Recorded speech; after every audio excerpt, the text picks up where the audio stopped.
Hola, buenas tardes a todos y todas. Estoy muy contento de estar esta tarde aquí con ustedes. Mi nombre es Uriel Alonso García Sotelo. Yo soy tallerista de habilidades digitales del área de Club de Ciencias dentro de Pilares. Yo me dedico en general a dar talleres de ciencia, particularmente de biología, porque yo soy biólogo de profesión. Y yo doy talleres en Pilares Fray Servando, en Pelón Osuna y también Avenida del Taller, ¿no? Mis talleres siempre como que tienen como esta onda medio recreativa, donde ustedes pueden aprender un poquito más de ciencia, platicar un poquito sobre biodiversidad, siempre como resultado teniendo pues un objeto creativo, ¿no? Entonces, bueno, hablando un poquito más particularmente de mí, yo soy biólogo de formación y soy maestro en ciencias por parte de la UNAM. Una de las cosas que a mí más me gusta investigar es la biodiversidad en general. Me gustan todos los grupos de animales, plantas, bacterias, hongos en general, pero me especialicé particularmente en herpetofauna, es decir, en anfibios y reptiles. Dentro de mi formación, aparte de que tengo como esta especialidad, algo que me gusta mucho y que siempre he desempeñado con mucho ahínco es la divulgación científica, ¿no? Y parte de esta labor, pues también la llevo a cabo dentro de Pilares. Entonces, sin más preámbulo, vamos a seguir con la charla del día de hoy que se titula Reconstruyendo el árbol de la vida. Entonces, para empezar a hablar del árbol de la vida, es muy importante que nosotros tengamos un poquito conciencia de cuántas especies de animales, plantas, hongos, bacterias, arqueas existen en el mundo, ¿no? Y la verdad es que somos un montón, muchísimos, ¿no? Aproximadamente somos 8.7 millones de especies, ¿no? Pero bueno, antes de que pasemos a otra cosa, es importante que tengamos claro qué es una especie, ¿no? Las especies particularmente se definen en muchos términos. De hecho, es una pregunta un poco complicada para algunos biólogos. El rollo es que hay características biológicas y reproductivas que nos ayudan a definir a los grupos, pues como cosas separadas, ¿no? Es decir, si hay un grupo de organismos que se pueden reproducir, en algunos casos eso se considera como especie y también tienen características genéticas que comparten entre ellos, ¿no? Algo así como un código de barras. Hagan de cuenta que cada uno de nosotros, como un grupo de organismos y como especie, tenemos como una identidad. Eso es como lo más importante de resaltar. Ahora, si nosotros nos hiciéramos esta pregunta de que si creemos que conocemos a todas las especies, pues podríamos decir que a casi todas, ¿no? O más bien estamos en un proceso de redescubrir las mismas especies que ya conocíamos, ¿no? Y como científicos todo el tiempo hacemos nuestro mejor esfuerzo para conocer a cada uno de estos organismos. Y aparte de conocerlos, es decir, reconocer sus características físicas, sus hábitos alimenticios, sus conductas reproductivas, pues también nos gusta ponerles nombres, sobre todo porque esta es la forma más eficaz en la cual nosotros podemos como sintetizar un montón de información y darle identidad a cada una de ellas, ¿no? Entonces, aquí tenemos como varias especies, pero aquí estamos poniendo un nombre distinto a lo que nosotros conocemos como un nombre común, ¿no? Por ejemplo, la primera imagen que ven desde arriba hacia abajo es un ratón común, pero su nombre científico es Mus musculus. Después tenemos a un grupo de arañas muy comunes en todos nuestros hogares, que les decimos comúnmente arañas patonas, pero pertenecen a la especie de Pholcus falaginoides, que son como la mayoría de las especies que nosotros veamos así en las esquinitas de nuestras casas, probablemente pertenezcan a esta especie, ¿no? Y después tenemos una planta como muy común en todas nuestras casas, sobre todo porque es una planta que se da muy fácilmente, a la cual coloquialmente le llamamos teléfono, ¿no? Y el teléfono pertenece a la especie Epipremnum aureum, ¿no? Y finalmente, si ustedes tienen un jardín o han podido ir a algún parquecillo cuando la tierra está húmeda, igual ya han podido observar en algún momento a una lombriz común, la cual se le conoce como Lumbricus terrestris, ¿no? Pero bueno, ¿qué son todos estos nombres tan extraños, no? Estos nombres como tan elaborados, podría decirse, o extraños, pero hasta cierto punto podríamos identificar como algunas relaciones con nuestro idioma, ¿no? Como que algunas palabras nos suenan a algo, ¿no? Por ejemplo, lumbricus, pues sí suena como a lombriz, ¿no? Entonces, esto tiene una razón de ser y es una razón etimológica, es decir, del origen del idioma. Y muchas otras palabras modernas se relacionan con algunas lenguas muertas. En este ejemplo es el latín, ¿no? Y siguiendo esta línea, hay algunos hechizos de que aparecen en esta como saga muy famosa de Harry Potter, por ejemplo, Wingardium Leviosa, ¿no? Al igual que estos hechizos del universo de Harry Potter y las especies, todos estos se basan en la lengua latín, ¿no? Y algo muy interesante es que es un como consenso entre todos los científicos el establecer nombres científicos con base en el latín, ya que nos ayuda a identificarlas con más facilidad y al ser una lengua muerta, no cambia constantemente, ¿no? Es decir, podemos dejar un nombre estático y aunque pase el tiempo, no va a cambiar la forma en la que se pronuncia ni la forma en la que se escribe.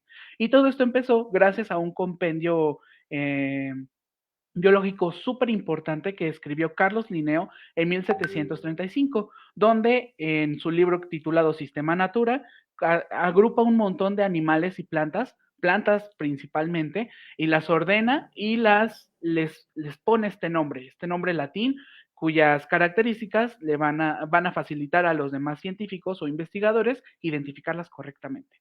Y una característica más es que siempre se deben de escribir en cursiva, ¿vale?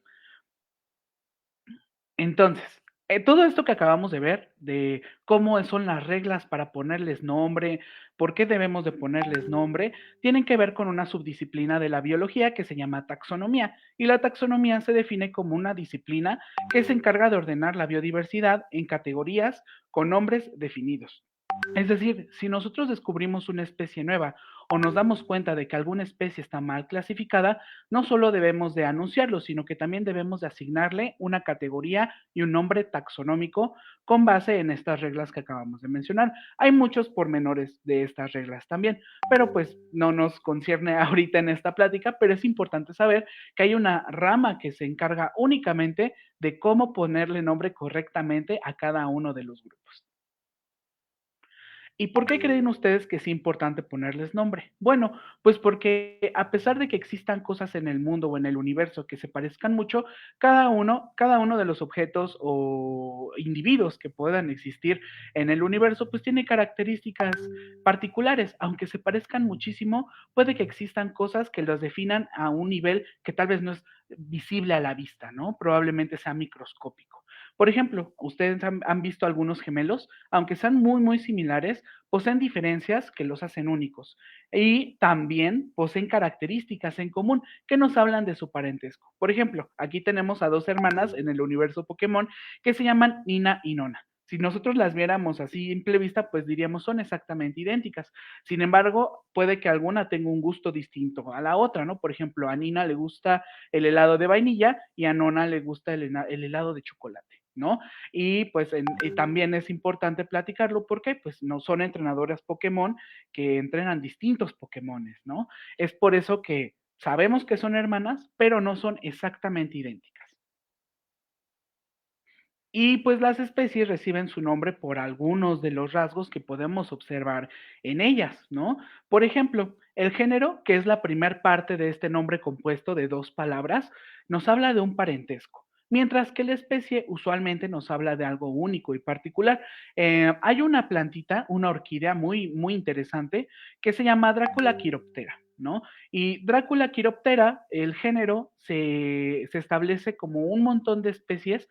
Son aproximadamente 20 especies de orquídeas que pertenecen al género Drácula, que tienen características similares, es decir, tienen estos tres pétalos alargados en forma de puntita y también tienen pelitos, ¿no? Además de que tienen coloraciones que van desde el rojo anaranjado, amarillo, hasta el rojo sangre, violeta incluso, pero pues presentan características únicas. En este ejemplo, Quiroptera, la base latín de quiroptera es de peine de pelos, ¿no? O sea, o una estructura de pelos, ¿no? Irónicamente, pues este nombre, este nombre de especie se le puso precisamente porque estos pétalos que presenta la orquídea, pues están bien peluditos y aparte los presenta en forma de peines, ¿no? Entonces, algunas plantas, pues nos hablan, bueno, algunos nombres de las plantas, por ejemplo, nos hablan de características físicas, ¿no?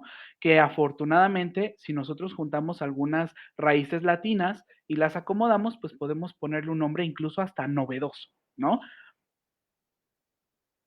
Aún así, si nosotros agarramos a cada una de todas las especies, por ejemplo, pues ya describimos a todos los mamíferos que existen, ¿no? Ya descubrimos a todos los reptiles que existen, ¿no? La verdad es que no es suficiente nada más ponerle asignarlos a género y posteriormente especie, ¿no? Y la verdad es que a todos nos gusta el orden, ¿no? O al menos idealmente. Existe un sistema de clasificación aún más grande que agrupa estas categorías de género y especie y las van anidando en otras categorías más grandes. Es decir, es como si tuviéramos varias bolsitas dentro de otras bolsitas, ¿no? Y es un poquito más fácil hablar de esta clasificación de la vida como una matriosca, ¿no? Esta forma de clasificación, como les decía, es anidada, o sea que una contiene a otra y esta que es un poquito más grande que la anterior se encuentra dentro de otra más grande y esta a su vez dentro de otra más grande, así sucesivamente. Lo podríamos definir más o menos como estos juguetes rusos que son muy característicos y muy populares en todo el mundo porque son, aparte de que son muy bonitos y son juguetes artísticos muy interesantes, pues tienen esta característica de que son uno dentro de otro y tienen y las matrioscas más pequeñas tienen un tamaño adecuado para caber en una más grande y así sucesivamente, ¿no? Entonces, estos sistemas de clasificación nos ayudan a ordenar a las especies a un nivel más grande, es decir, ya no vamos a hablar únicamente de géneros y especies, podemos hablar de familias, de órdenes, de clases, ¿no? E incluso de los famosos reinos, ¿no? Y ahora sí, una vez que nosotros hicimos nuestra tarea como taxónomos y hemos agrupado a las especies, no solamente como géneros y especies, podemos tener un sistema ordenado que nos ayuda a comprender de una forma más fácil la evolución del árbol de la vida, ¿no? Pero bueno, vamos a empezar a hablar ahora de por qué los ordenamos de esta forma anidada y por qué se parece tanto al proceso evolutivo. Ahora, para hablar de esto, hay que hablar de otra disciplina de la biología que se llama sistemática, la cual se encarga de ordenar a los organismos con base a su ancestría, con base en su ancestría común, ¿no? Y aquí es donde las cosas se empiezan a poner bastante interesantes, ¿no? Porque vamos a observar que existen distintos grupos. Por ejemplo, aquí tenemos a algunos grupos como que se originaron hace millones, miles de millones de años, y tienen relaciones o pareciera que guardan relaciones con otros organismos que existen y que existieron, ¿no? Entonces, después de algunas maneras podemos observar algunos protoctistas que se le conoce como algunos organismos microscópicos, ¿no? Algunos son unicelulares, es decir, que tienen una sola célula, o son pluricelulares, es decir, que tienen varias células, ¿no? Y son organismos un poquito más complejos. También podemos observar que están relacionadas las algas y después de este rollo pues aparecen, ¿que creen? Otros grupos muy interesantes que también se señalan como sus relaciones evolutivas con los mismos organismos más ancestrales, ¿no? Por ejemplo, aquí tenemos a las plantas superiores, ¿no? A las eufilofitas, por ejemplo, que comprenden a las plantas con semilla, las plantas sin semilla, y más abajo podemos observar también que se relacionan con los helechos, las pteridofitas, etcétera, ¿no? Los hongos se encuentran también por acá, que esa es una historia también medio complicada de abordar, pero los hongos son organismos muy interesantes que guardan una historia evolutiva muy cercana con nosotros, los metazoarios, que estamos del otro lado, ¿no? Entonces los metazoarios empiezan desde las esponjas y también los nidarios, que son las medusas, las anémonas, hasta los mamíferos, los reptiles, los anfibios, etcétera, ¿no? Algo muy interesante es que si nosotros exploráramos cada grupo en particular, podríamos perdernos en encontrar el sentido de la evolución de los grupos. Y algo que nos facilita mucho la sistemática es que si nosotros vemos todo con un lente mucho más amplio, por ejemplo, si retrocedemos un poquito para ver la fotografía desde un ángulo más amplio, vamos a observar que muchos de nosotros guardamos características muy similares. Bueno, y estas relaciones de los organismos son muy parecidas como son las ramas de un árbol, de verdad, ¿no? Entonces, algo muy interesante es que, pues, si nosotros observáramos un árbol, podríamos ver algo muy similar al proceso evolutivo, perdón. que pues todo comenzaría desde un ancestro común. En este sentido, pues lo llamaríamos la raíz de nuestro árbol, ¿no? Y después que encontramos hacia arriba de las raíces, pues encontramos un tronco, ¿no? Este tronco nos podría hablar de esta historia evolutiva, de todo este proceso de crecimiento del árbol de la vida, por el cual se han acumulado cambios, han ocurrido extinciones, por ejemplo, le quebraron una rama al árbol y ya no está, pero podemos observar que en el árbol se quedó esta marca de que ahí había una rama, ¿no? Es decir, cicatrizó, ¿no? Y conforme va subiendo este tronco, pues también va a ir creciendo hacia arriba y hacia lo ancho, es decir, podríamos decir que se acumula información del cambio evolutivo y también podemos observar que guarda una similitud con el material que compone a las ramas, que es la lignina, ¿no? Por así decirlo. Entonces, este material es de cambio, por así decirlo, es muy similar a las ramas de las partes superiores del árbol. Estas ramas podrían agruparnos a las hojas, que es como la parte más terminal de todo el árbol, en distintas categorías. Por ejemplo, si tenemos ramas muy grandes, pues podríamos hablar de grupos grandes de la vida, ¿no? Por ejemplo, todas las plantas o todos los animales o todos los hongos.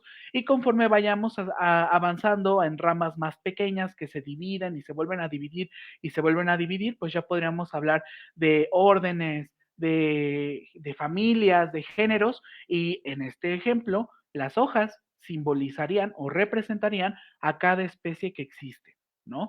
Entonces, algo muy interesante es que este árbol funciona como un solo individuo, ¿no? Es decir, todo el árbol está conectado entre sí, pues así también el árbol de la vida. Todos nosotros estamos relacionados, por más extraño que parezca, las bacterias, los hongos, las plantas y nosotros tenemos cosas en común que no son muy visibles a simple vista, como les comentaba, pero más adelante vamos a poder hablar de esto de una forma un poquito más clara, ¿vale? Lo importante es que podamos nosotros comprender que si nosotros observamos un árbol, la forma en la que está construido un árbol y la forma en la que funciona un árbol nos habla mucho de también cómo la vida se entiende desde esta perspectiva evolutiva o del cambio evolutivo. Ahora, ¿cómo sabemos qué es la ancestría común? Que es esto que ya repetí como varias veces y no les he explicado. Esa es les pido una disculpa, pero es que se los iba a explicar en esta diapositiva, ¿no? La ancestría común se define como varias características que nos hablan de las relaciones que guardan los organismos, ¿no? Entonces, existen características que, al observarlas con detenimiento, vamos a encontrar evidencia sobre su historia o su origen, ¿no? Por ejemplo, tenemos a un grupo de osos muy queridos por mí y por muchas personas que pues tienen una caricatura y son hermanos, ¿no? Tal vez no son hermanos de no son hermanos biológicos, pero son hermanos circunstanciales, ¿no? Y la serie pues se llama Escandalosos, ¿no? Algo muy interesante es que pues si nosotros los vemos a simple vista, pues podemos decir, por supuesto que sí, son tres osos, ¿no? Y aparte de que nosotros hemos podido ver a sus representantes vivos en algún momento, igual y en un zoológico, en algún documental, en alguna serie, pues hemos podido observar o tenemos una idea de cómo debe de lucir un oso. Por ejemplo, los osos tienen estas garras muy grandes, ensanchadas, también tienen sus extremidades ensanchadas, sus cuerpos también son anchos porque la mayoría de los osos están diseñados para almacenar una gran cantidad de energía en forma de grasa y de músculo. Tienen, sus orejas son cortas, su cuerpo es grande, pertenecen a los carnívoros, etcétera, ¿no? Hay muchas características que nos hablan de que, en efecto, los tres son osos, pero pues sabemos también a simple vista que no son de la misma especie. ¿Y cuál sería como la primera señal que nosotros tendríamos de esto? Pues que tienen distinto color, ¿no? Por ejemplo, y aparte de que tienen distinto nombre, ¿no? Entonces, polar, pues sabemos que es un oso polar. ¿Y por qué lo sabemos? Para empezar, es el oso más grande de los tres. Y tiene una actitud como un poquito reservada, tiene una personalidad propia y aparte tiene una coloración muy particular que es blanca, ¿no? Y después tenemos a Grizzly, ¿no? Entonces el oso Grizzly es un poquito más chaparrito, igual tiene otros gustos, otra personalidad y su pelaje es pardo, ¿no? Después tenemos al oso más chiquitín, que tiene, además de que tiene sus características propias, tiene un pelaje muy característico blanco y negro, ¿no? En distintas zonas, lo cual nos habla de que es un panda, ¿no? Entonces, a priori, o pues de entrada ya sabemos que pues son tres especies distintas de osos, ¿no? Pero tenemos dos características muy interesantes, características que los unen, es decir, que sabemos que los tres pertenecen a un grupo que se llama osos, pero cada uno pertenece a distinta especie, ¿no? Entonces nosotros ya tenemos como nuestra cabecita programada para irlos diferenciando, pero también agruparlos, ¿no? Porque algo que le encanta hacer al cerebro humano es agrupar las cosas, ¿no? Entonces, este, em, podemos hablar de parentesco en ese sentido, ¿no? ¿Se parecen? Pues sí. ¿Se parecen mucho? Pues más o menos, ¿no? Más bien yo diría que se parecen un poquito. Todo depende de cómo estén acostumbrados a ver el vaso, medio lleno o medio vacío. Pero, pues al final lo importante es que hay como muchas fuentes de evidencia que nos pueden ayudar a encontrar la ancestría común o a definir los grupos de especies con base a su historia, ¿no? Y también la forma en la que se relacionan entre ellos, ¿no? ¿Se pueden reproducir entre ellos? Pues lo más probable es que un oso polar no se pueda reproducir con un oso de otra especie, porque podría no producir descendencia fértil. Esa también es otra señal que nos dice de que las especies, pues no, o sea, son especies distintas y no son la misma especie, ¿no? Entonces, responder estas preguntas anteriores es crucial para relacionarnos por medio de nuestros ancestros. Y pues en este vamos a tener como una charla muy interesante hablando justamente de esta nueva película donde aparecen los pandas rojos. Y hagan de cuenta que es un ejemplo muy bonito y muy interesante porque los pandas rojos guardan una historia evolutiva muy interesante y nos habla también de las fuentes de evidencia que nosotros como investigadores debemos de tomar en cuenta para poder definir los grupos con base a su ancestría y clasificarlos correctamente, utilizando estas dos disciplinas que acabamos de revisar, la taxonomía y la sistemática. Entonces, la primera pregunta que nos debemos hacer es, ¿quiénes son los ancestros? ¿No? Entonces, en un sentido muy local, cuando hablamos de nuestras familias, pues nosotros conocemos a nuestros ancestros. Algunos ya no están con nosotros y otros pues hasta nos dan algadas, ¿no? Entonces, en este sentido, los ancestros de nosotros, los humanos, pues son nuestras mamás, nuestros papás, nuestros abuelos, nuestros tatarabuelos, tatarabuelas, etcétera, ¿no? Entonces, todos estos organismos que están relacionados entre ellos de una forma vertical, es decir, que tuvieron descendencia entre ellos, son ancestros. Y esta red gigantesca que se puede extender hasta tu tatarabuelo, tatarabuela, pues forman redes muy complejas que conforman la historia de toda la especie humana. Y así lo mismo para cada una de las especies. Entonces, una vez que ya sabemos quiénes son los ancestros, pues incluso en esta película se muestra a la primera ancestro de la línea sanguínea de Mei Li, ¿no? Que es esta primera mujer que aceptó la fuerza de los pandas rojos para poder defender a su pueblo, ¿no? Entonces, aparte de reconocer cuáles son los ancestros, hay muchas otras líneas de evidencia que utilizamos los biólogos para hablar de los ancestros, ¿no? O de los grupos de organismos. La primera es la morfología. ¿Y qué es la morfología?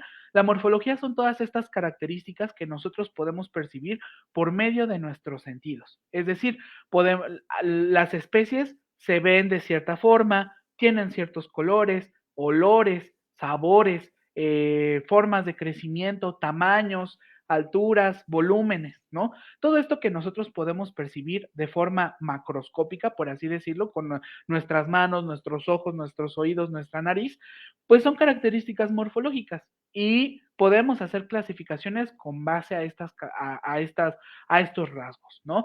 Una primera clasificación que se hizo hace muchos años fue la del panda rojo. Y adivinen qué, el panda rojo tiene muchas características que lo relacionan con los pandas. Los pandas son organismos que pertenecen al grupo de los osos. Entonces, ¿será un panda un oso? Pues esto fue lo primero que pensaron los primeros expertos que comenzaron a describir al panda rojo y a relacionarlo con los ancestros de los pandas normales, ¿no? Entonces, la primera característica muy interesante que encontraron es que tienen un desarrollo en la muñeca de algo que parecería un pulgar muy similar al pulgar del panda, ¿no? Este pulgar no tiene nada que ver con nuestros pulgares, al contrario, es una característica novedosa, una novedad evolutiva que le permite tanto al panda rojo como al panda gigante trepar los árboles para poder conseguir su comida con mayor facilidad, escapar de los depredadores, encontrar refugio e incluso relacionarse con otros miembros de su misma especie. Entonces, este pulgar o falso pulgar que tiene su origen en la muñeca les permite escalar mucho más hábilmente. Y además comparten otras características con los pandas gigantes. A los dos les encanta el bambú. Mientras que el panda gigante tiene una dieta casi estrictamente de bambú, los pandas rojos tienen una dieta un poquito más amplia, ¿no? Este, ellos se alimentan incluso de algunos insectos, de algunas frutas, pero su alimento favorito, lo que más les gusta, es el bambú, ¿no? Aparte de que poseen esta característica como de un falso pulgar. Entonces, pues esto llevó a los investigadores a asumir de forma errada que el panda rojo estaba mayormente relacionado con el panda gigante. Entonces, probablemente pertenecía a la familia Urside, que es la familia donde se agrupan todos los osos. Es decir, los osos pardos, los osos grizzly, los osos polares, los ojos de anteojos, todos los osos. Ahora, vamos a hablar de la evidencia en un sentido de los ancestros de Meili, ¿no? Para empezar, vamos a pensar un poquito en el pelaje o en este cambio de color que le ocurre a las mujeres de toda esta descendencia, de este linaje de las defensoras y las guardianas del panda rojo, ¿no? Una vez que tienen su cambio, su primer cambio, su color de cabello cambia a rojo, ¿no? Entonces, esto nos habla de una característica morfológica que muy fácilmente nos va a decir, ay, pues claro que están relacionadas, todas son familia, porque todas presentan esta misma característica. El problema biológico es que desafortunadamente no es tan sencillo resolver esta clase de acertijos, ¿no? Y sobre todo porque existe mucha evidencia que puede contradecirse.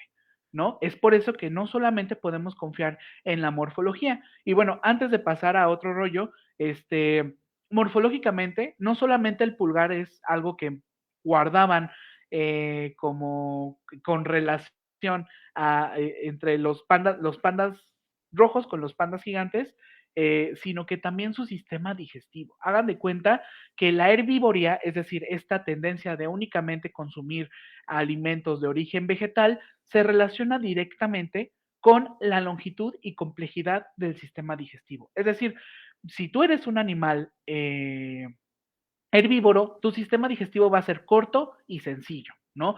Principalmente tus intestinos. Mientras que si eres un organismo omnívoro o carnívoro, tu sistema digestivo va a ser mucho más largo y más complejo. Esto lo podemos ver con mayor claridad en esta imagen, ¿no? Entonces vemos los sistemas digestivos de varios animales. Por ejemplo, aquí tenemos el lémur del bambú, tenemos a otro lémur de cola anillada, sus sistemas digestivos son relativamente sencillos, al igual que el panda rojo y el panda gigante, ¿no? Tienen sus sistemas digestivos muy sencillitos, mientras que el oso negro tiene un sistema digestivo muchísimo más complejo porque él tiene hábitos omnívoros, es decir, come plantas y animales, ¿no? Pero ¿qué pasa aquí? Hace algunos años, aproximadamente a finales de los 80, se dieron cuenta de que probablemente el panda rojo no estaba tan relacionado con los osos, ¿no? Eh, y esto se dieron cuenta gracias al uso de nueva información que no es sensible a la vista, sino que nosotros la analizamos utilizando nuevas tecnologías que se enfocan en estudiar el ADN. Y ahorita vamos a hablar de qué es el ADN, pero es toda nuestra información genética que se encuentra guardada en nuestras células, ¿no? Entonces, ¿qué pasó? Cuando se dieron cuenta de que estaba mal clasificado el panda rojo, pues se dieron cuenta de que deberíamos de reorganizar estas categorías taxonómicas, ¿no? Creo que debemos de cambiar las matrioscas para que corresponda su historia evolutiva con lo que realmente pasó, ¿no? Y sus características morfológicas. ¿Y ahora qué? Pues resulta que el panda rojo está muchísimo más cercanamente relacionado con los zorrillos, las martas, los hurones y sobre todo con los mapaches. Y no solamente por sus hábitos, porque también varios ejemplares, varios descendientes de estas otras familias tienen hábitos alimenticios muy similares y también otras características que los relacionan directamente con estas otras familias. Entonces, esto lo agrupa en un grupo más grande que se llama musteloidea. Entonces, los musteloideos guardan ancestros comunes muchísimo más recientes entre ellos que los ancestros que puedan guardar con los osos. Entonces, imagínense, ¿no? Cambiar un organismo que estaba hasta acá, hasta los osos, cambiarlo hasta los mustélidos, ¿no? Pues hagan de cuenta que fue un escandalillo, ¿no?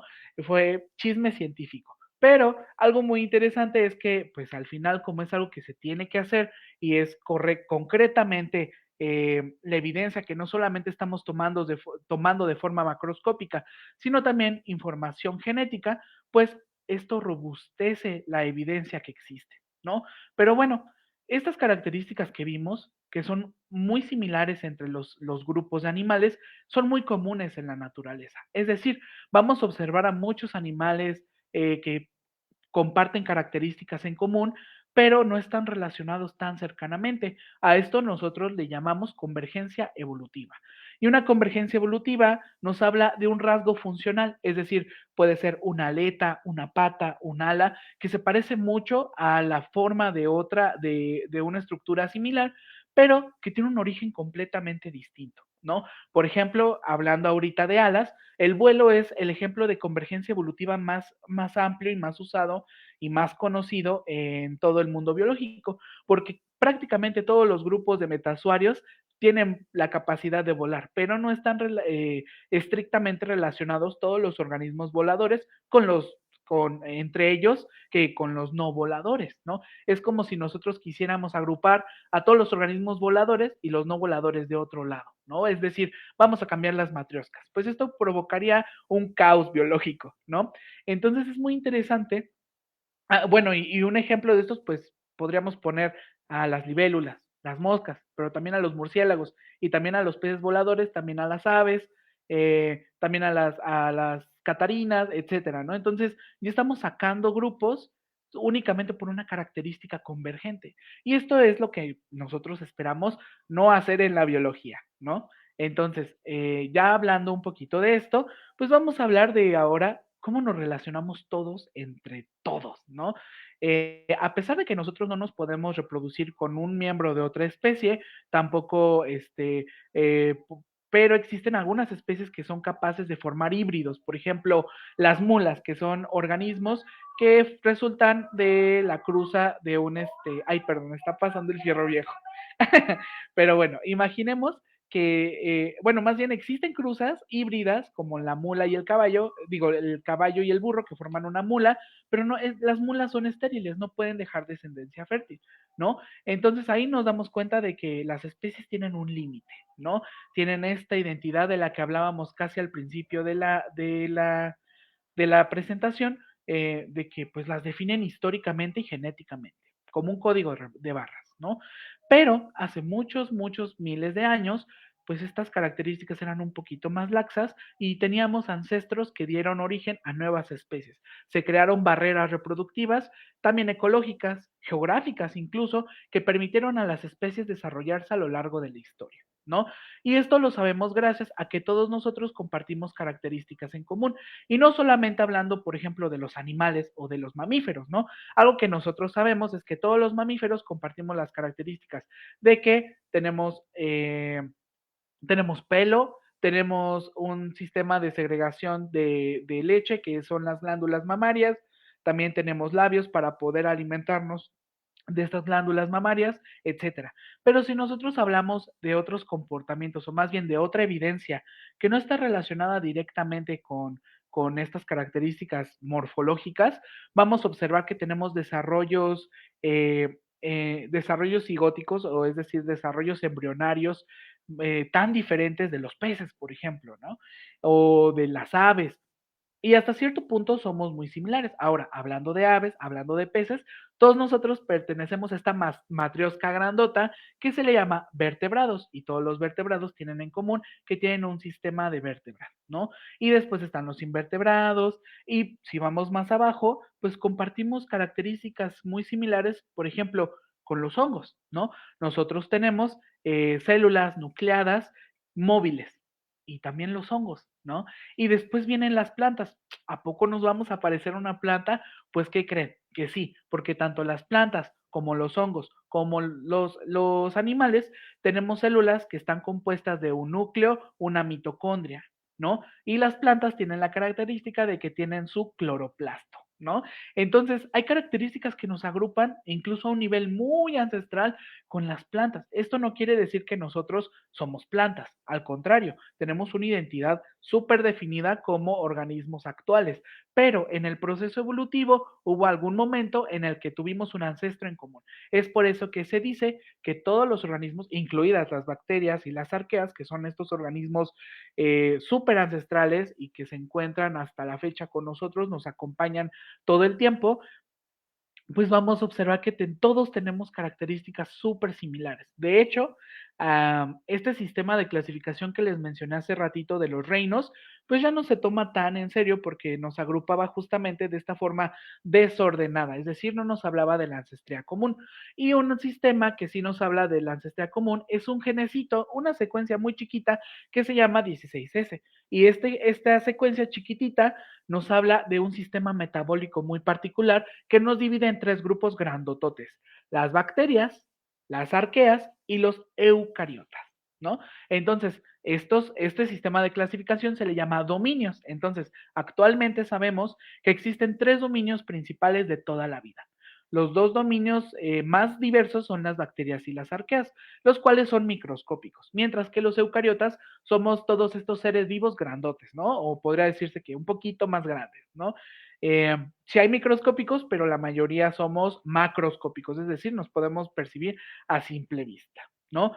Ahora, esas características que nos conectan al tiempo, como pueden adivinar, pues no todo el tiempo hemos tenido la capacidad o la tecnología de estudiar el genoma. Es por eso que a partir de finales del siglo pasado empezaron a comenzar un montón de nuevas tecnologías, empezaron a impulsar nuevos marcos de lectura y de análisis de la ancestría común que nos permitían justamente hablar de pues de nuevas hipótesis, de nuevos sistemas de clasificación mucho más acertados y sobre todo que nos permiten apreciar e incrementar el conocimiento que tenemos sobre la diversidad biológica.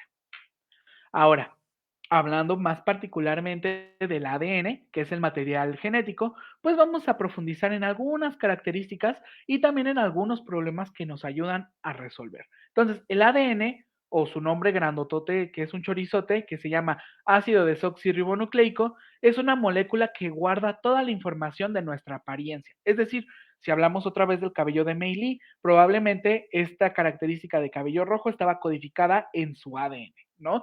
Entonces, cuando nosotros lo analizamos y lo secuenciamos, que es el proceso de lectura del ADN, podemos nosotros reconstruir algunas ramas de la vida para entenderla de una mejor manera, ¿no? Al ser otra forma de evidencia, fuera de los rasgos macroscópicos, podemos construir hipótesis más sólidas sobre nuestro parentesco. Por ejemplo, los pandas rojos. Gracias al ADN, nosotros pudimos cambiar al panda rojo de estar con los osos a estar más cercano con sus otros parientes que son las martas, los mapaches y los zorrillos, ¿no? Entonces, nos ha ayudado muchísimo el ADN a identificar relaciones de algunos organismos, sobre todo porque hay algunas situaciones muy peculiares. Y vamos a hablar de esta situación muy famosota y muy interesante que se resolvió aproximadamente hace unos 16 años, más en el 2004, donde un grupo de investigadores e investigadoras se pusieron a analizar una especie que tenía una distribución gigantesca. Esta especie se distribuía, es una especie de mariposa que se le llama coloquialmente mariposa saltarina azul. Y la mariposa saltarina azul la pueden encontrar en el bosque de Chapultepec o en algunos lugares donde haya pastos altos. Es una mariposa chiquitita que tiene por el lado de las alas descubierto, es grisecita, pero cuando abre las alitas se muestra azul, ¿no? Bien bonita. y pertenece a un grupo de mariposas chiquitas que se les llama mariposas saltarinas o hespéridos. Los hespéridos tienen la característica de que tienen un vuelo corto, de que se encuentran en lugares de pastizales y tienen una reproducción muy interesante, ¿no? Entonces, el nombre científico de esta especie es Astraptes fulgerator. Lo que se dieron cuenta es que, bueno, como una sola especie se va a encontrar desde el norte de Estados Unidos hasta Chile, ¿no? O sea, imagínense la distancia en la cual se encontraba distribuida una sola especie. Entonces, esto, además de evidencia morfológica que tenían los investigadores de, bueno, no todas las larvas, o más bien no todas las orugas, esta etapa, como esta primera etapa de la metamorfosis de las mariposas, guardaban algunas diferencias morfológicas. Por ejemplo, aquí tenemos unas imágenes de distintos tipos de las orugas, ¿no? Unas las identificaban geográficamente y también por el lugar de donde se alimentaban. Entonces aquí tenemos una variedad: trigo, una celt, una loncho, ingup, loham, etcétera, ¿no? Entonces, como pueden ver, pues todas estas se parecen, sí, pero si las analizamos con un lente mucho más detallado, vamos a observar que, por ejemplo, Bittner es un poquito más gordita y tiene las manchas amarillas tan características de las orugas de Astraptes, pues más delgaditas, como más en forma de línea.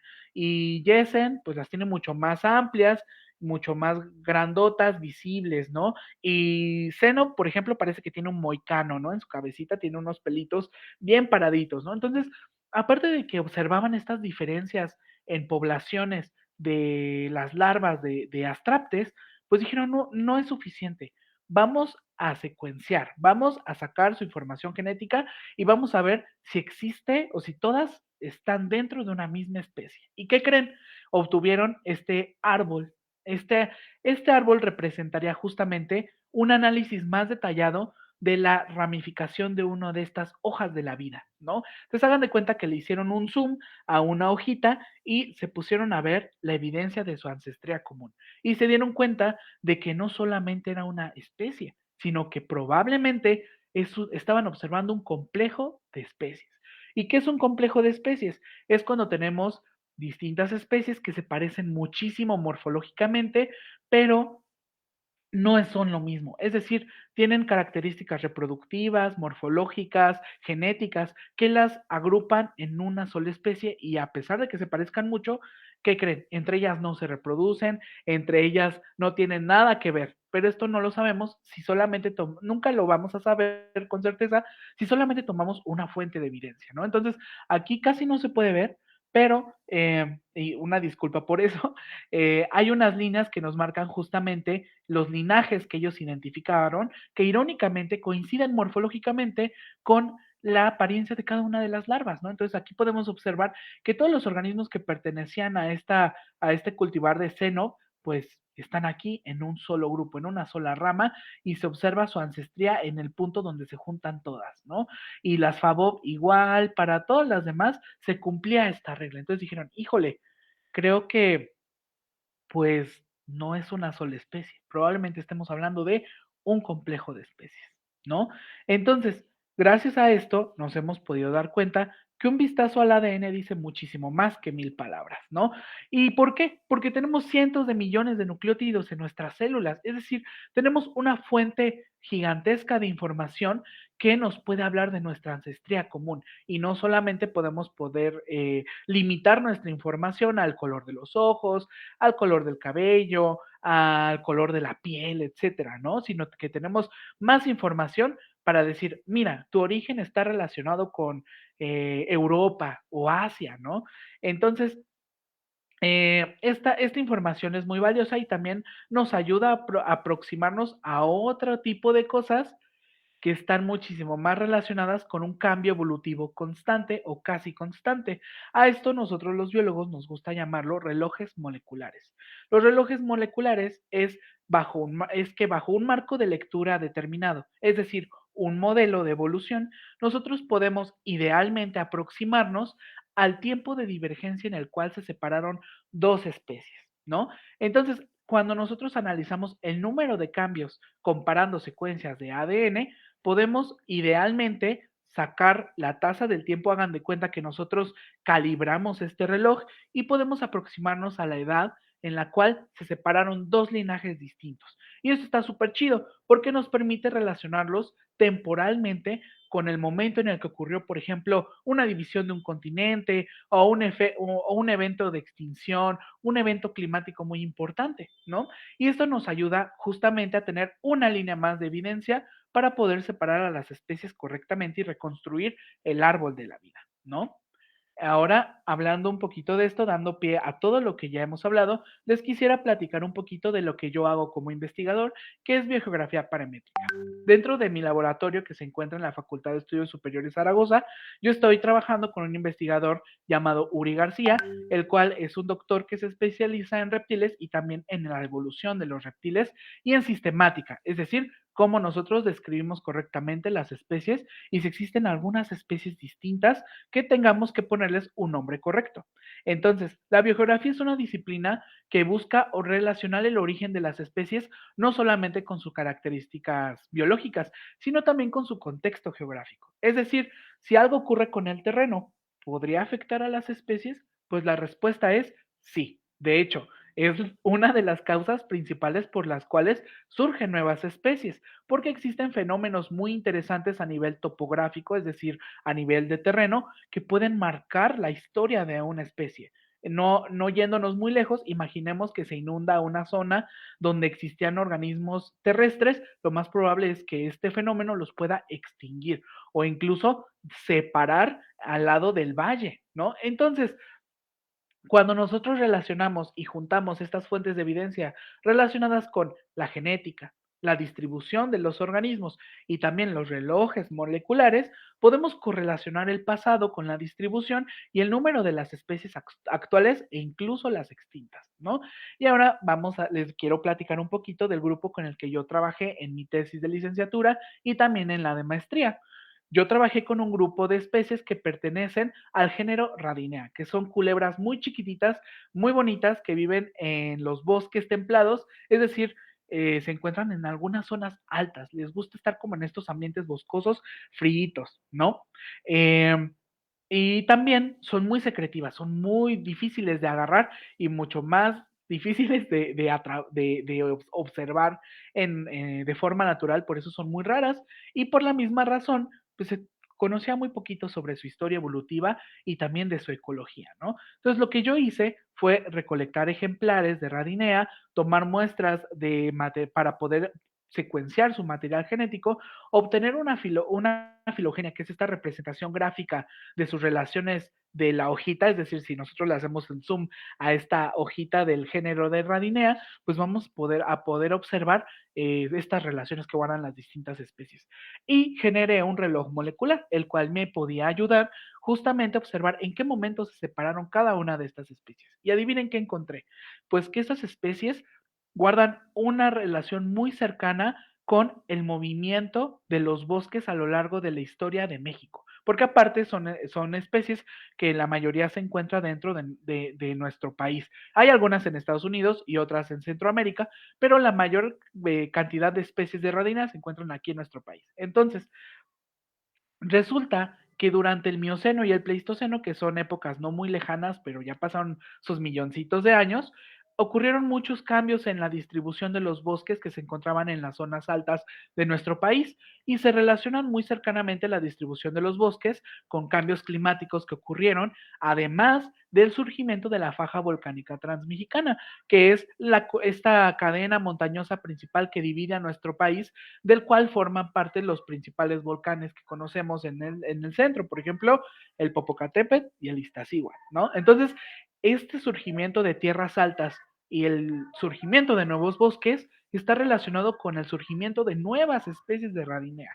Y no solamente surgieron en estos lugares, sino que también les permitió avanzar o colonizar nuevos espacios. Es decir, si el bosque crece y se extiende el bosque hacia el norte o hacia el sur, pues ¿qué creen? Que las especies poco a poco van a poder ir moviéndose a través de estos hábitats que les gusta hasta colonizar nuevos espacios. Y después de esto se aíslan, es decir, surgen nuevas especies, ¿no? Entonces, una vez, es así la forma en la cual nosotros podemos justamente como saber cuál es la historia de las especies en un contexto geográfico, ¿no? Y aquí en este gráfico pueden ver que por colores, pues vemos su historia dentro del contexto, ¿no? Y otra cosa muy interesante es que muchas de estas especies están relacionadas con la Sierra Madre del Sur, que es esta cadena montañosa que se encuentra entre Puebla, Oaxaca, Chiapas y otros estados, y es una de las sierras más antiguas que existe en nuestro país. Y adivinen qué, mientras más organismos se encuentran relacionados con la Sierra Madre del Sur, es muchísimo más probable que el ancestro de todas las especies se originara en la Sierra Madre del Sur. Y esa es otra cosa en la cual también se centró mi tema de investigación. ¿De dónde vienen las radineas? ¿En qué contexto geográfico surgió el primer ancestro de radinea? ¿No? Entonces, para ir cerrando un poquito este tema, la sistemática y la taxonomía son las disciplinas que nos ayudan justamente a organizar y conocer de forma coherente y científica, es decir, comprobable, nuestro árbol de la vida, ¿no? Y el árbol de la vida no solamente se limita a los géneros, a las especies, también se extiende a otras categorías mucho más grandes y profundas que nos ayudan a comprender el funcionamiento de toda la vida, no solamente el funcionamiento de un grupo en particular. ¿Y qué creen? Mientras más sabemos de este árbol de la vida, más es importante cuidar la biodiversidad. ¿Por qué? Porque así como podemos asumir que existe una especie como las mariposas saltarinas, pues vamos a darnos cuenta de que no es la única especie, sino que pues hay muchísimas más, ¿no? Y sobre todo están relacionadas entre ellas de formas que probablemente desconocemos a la fecha. Es por eso que hay que conservar la biodiversidad, no perderla y poder conocer el verdadero número de especies que existe en nuestro país y por consiguiente en todo el mundo, ¿no? Entonces, eso sería todo de mi parte. Espero que les haya agradado, espero que les haya gustado. Y bueno, pues eso sería todo. Muchas gracias por Muchas gracias, la Uriel, oportunidad. por llevarnos por este maravilloso viaje de la biodiversidad y con tu tema tan importante, que vaya, cuando pones las imágenes de las caricaturas o las películas, pues va teniendo sentido el por qué el creador de ese contenido utilizó pues esos tipos Ujú, de, pues, de animales, ¿no? ujú, Y sí, tenemos algunas preguntas en el chat. ujú, Y primero queremos agradecer mucho a las personas que nos están acompañando el día de hoy en esta transmisión en vivo. Agradecerte a ti nuevamente, Uriel, por compartir tu conocimiento. Y muchas la gracias. primera pregunta viene de la Collito y él o ella pregunta, ¿nos podrías volver a recordar cómo es que se les ponen estos nombres científicos a las especies? Porque, por ejemplo, la lombriz común de tierra, pues yo la conozco como lombriz común de tierra, pero siempre es como cuando vas al lado de un biólogo le preguntas, ¿y cuál es su nombre científico? ¿No? Ujú, sí, sí, claro. Pues la forma en la que nosotros le ponemos nombre es considerando sus características y también si pertenecen ya o son muy similares a otro género ya existente. Entonces, como que el género es un poquito inamovible, ¿no? Si algo ya sabemos que pertenece a algo que ya estaba descrito, pues probablemente esté dentro del mismo género. Y la especie es un poquito más libre de variar, ¿no? Entonces, la única regla que hay que seguir en este sentido es que tenga una raíz latina y que nos permite identificarla por alguna característica macroscópica, ¿no? Por ejemplo, en este ejemplo de Drácula quiroptera, pues nos habla de los peines de pelos, ¿no? Entonces podríamos apuntar a algún nombre similar que no es a fuerza, ¿no? Pero también muchas especies se nombran en honor a algunas personas, ¿no? Por ejemplo. Muy bien, Uriel, Ujú, muchas gracias. O ujú. sea, sigue siendo difícil para mí comprenderlo, pero te agradezco mucho y bueno, seguramente para muchos hasta que lo estemos estudiando más. Y Sí. bueno, tienes otras tantas felicitaciones en la manera en la que tú explicas en lo que sabes, lo que estás presentándonos ahora, pues entonces también te quería comentar eso, que tenemos varias felicitaciones hacia tu persona por cómo compartes el conocimiento. Muchas Y gracias. Edith tiene una pregunta. Ujú, A ver si tú la logras como desentrañar. ujú. ¿Cómo se hizo la clasificación del ornitorrinco? No me sé esa historia completamente, Pero algo muy interesante de los ornitorrincos es que a pesar de que son mamíferos, tienen muchas características que son distintas, ¿no? A los demás mamíferos, por ejemplo, que ponen huevos, ¿no?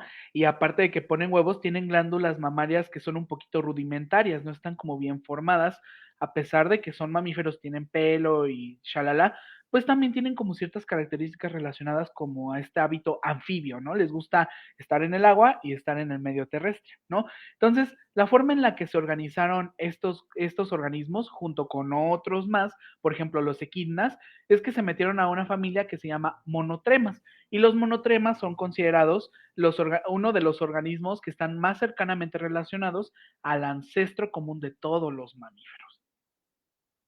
Muchas gracias, Ujú, Uriel. Tenemos otra pregunta que es de Luis Alberto, y ujú. esta está como muy interesante. A ver, que si tú sabes qué ambiente apoyó a que se propiciara la vida en el planeta.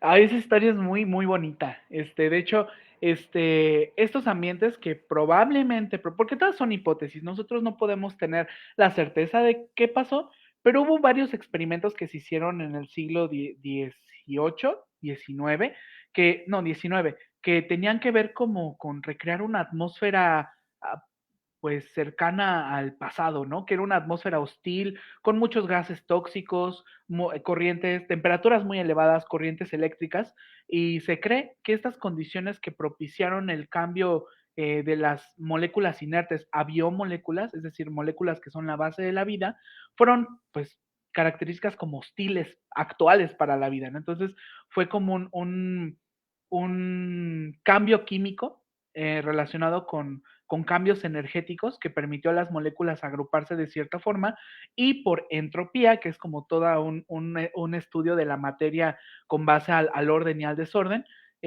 probablemente comenzaron a surgir las primeras biomoléculas, posteriormente agruparse en moléculas más complejas, por ejemplo, el ARN, ¿no? Entonces, estas condiciones como hostiles fueron las que probablemente propiciaron la vida.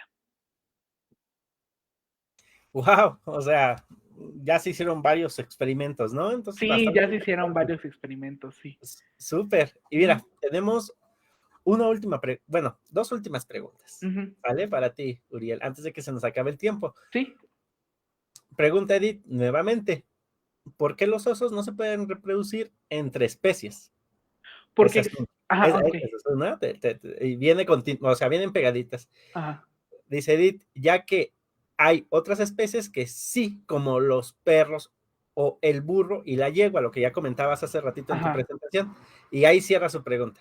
perfecto. Rápidamente, las especies presentan algunas características como barreras reproductivas, es decir, si se llegaran a encontrar dos ejemplares, hembra y macho, e intentan reproducirse, muchas de las especies tienen estas barreras reproductivas que pueden ser tamaño, incompatibilidad de gametos, o que simplemente pues no se alcanza o no hay un cortejo coherente, ¿no? Que puedan como permitir la cópula.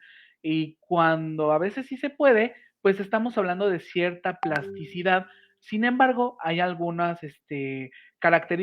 características, por ejemplo, una descendencia infértil, que nos habla de que son especies diferentes. Es decir, si logran reproducirse, pero el producto o la descendencia es infértil, pues es porque no hay una compatibilidad gamética, no hay una compatibilidad genética. Entonces, eso también nos habla de que son especies diferentes. Ahora, hablando del caso del perro, todos los perros son la misma especie, pero existen razas, ¿no? Y estas razas son las que muestran distintas características que nos gustan a nosotros los humanos, como de una forma como muy, muy egoísta, pero aún así conservan su huella genética, ¿no? E idealmente, aunque existen ya barreras genéticas, por ejemplo, un chihuahua y una akita, pues, aparte de que no podrían reproducirse, idealmente, pues todavía guardan esta misma identidad genética, por lo cual todavía son considerados la misma especie. Ahora sí que como dirían por ahí, depende de la especie, ¿no? Ajá, Muy exactamente. bien, muy Ujú, bien, Uriel. Pues la última pregunta es la pregunta más importante y va así. ujú. ¿Nos podrías comentar cómo podemos tomar tus talleres contigo y en qué pilares te podemos encontrar? Ah, muchas gracias. Lo único que tienen que hacer es mandar un correo. Yo creo que lo escribo en la caja de comentarios cuando termine. Ese es, les voy a poner mi correo para que me puedan escribir, ahí les puedo mandar mayor información, pero yo doy mis talleres de forma presencial en Pilares Fray Servando, que se encuentra muy cerca de la explanada de la Alcaldía Venustiano Carranza, también Avenida del Taller, que también se encuentra ahí muy cerquita, y Pelón Osuna, que se encuentra sobre el circuito bicentenario, casi llegando al aeropuerto. Entonces ahí es donde yo voy a dar mis talleres. Mis talleres tienen que ver justamente con evolución, con diversidad, pero sobre todo con esta forma recreativa de la ciencia. Muy bien, Uriel, pues muchas gracias. Y una última, ¿tú tienes un taller de bordado? ¿Y qué es lo que Sí, vemos en ese taller de bordado? Cuéntanos rapidito bueno. porque ya se acaba el tiempo. Sí, yo tengo un taller de bordado, ese lo doy en Avenida del Taller y yo creo que próximamente en Fray Servando. Es un taller donde revisamos algunas especies endémicas de México y también de la Ciudad de México. Hablamos un poquito de su importancia biológica, de su historia natural, de su proceso evolutivo y hacemos patrones inspirados justamente en estos organismos, en resaltar sus características y es como una forma como alternativa de bordar a lo que estamos usualmente acostumbrados a ver bordado, ¿no? De jarroncitos, conejitos, vamos a bordar un lagarto, vamos a bordar un insecto, ¿no? Entonces, ese es el objetivo del taller. Órale, muy interesante. Y bueno, pues como ya el tiempo se nos acabó, Ujú. eh, como el tiempo ya se nos acabó, pues no sé si tengas por ahí un bordado que hayas hecho para que nos lo muestres así rápido a cámara. Ay, pues, a ver, miren, les voy a mostrar este que tengo más cerquita. Ok, Que es bueno, esta es una cactácea que es endémica de México, más particularmente se encuentra únicamente en el Pedregal de San Ángel, ¿no? Entonces es una mamilaria, es un tipo de cactácea muy particular que pues tiene una representación muy limitada, ¿no? Entonces hablamos un poquito de su historia, hablamos un poquito de de cómo las cuidan, de también la investigación que se hace dentro del Pedregal de San Ángel, que es una reserva ecológica dentro de Ciudad Universitaria. Entonces, y nos hablamos de esto e hicimos este patroncito con un punto que se llama punto de moño. hombre, maravilloso, Uriel, maravilloso. Pues invitamos a Ujú. todos y todas que pues nos acompañen en este taller único de bordado científico. Y bueno, pues no queda más que agradecerle a todo el público que nos acompañó hasta el final de esta charla y agradecerle mucho a Uriel por tomarse el tiempo y pues compartir su conocimiento con todas y con todos. Uriel, por favor, haz el cierre y despídete de todos y todas. Gracias. Sí, pues muchas gracias a todos y todas por estar aquí, por acompañarme. Espero que les haya generado interés y sobre todo que hayan disfrutado de la presentación. Mi nombre es Uriel García y pues más ahí les voy a dejar mi correo, ¿vale? Entonces, muchas gracias de nuevo. Nos vemos después.